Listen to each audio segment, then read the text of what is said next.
Welcome back. In today's video, we'll show you how to turn off automatic relisting on eBay. This is useful if you want more control over your listings, update pricing, or make changes before an item relists.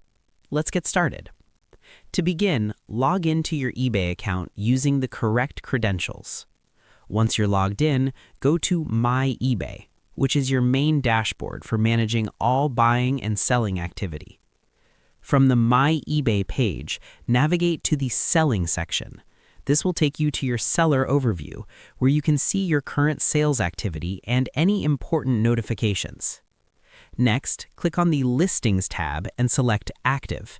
This will show all of your currently active listings, making it easy to review items that are live and available for sale.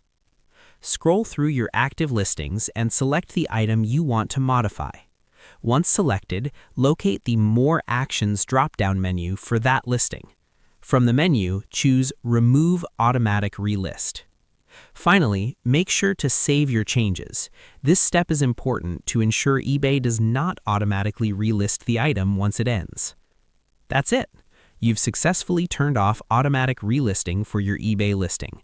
This gives you more flexibility and control over what happens when your listing expires. Thanks for watching, and happy selling on eBay.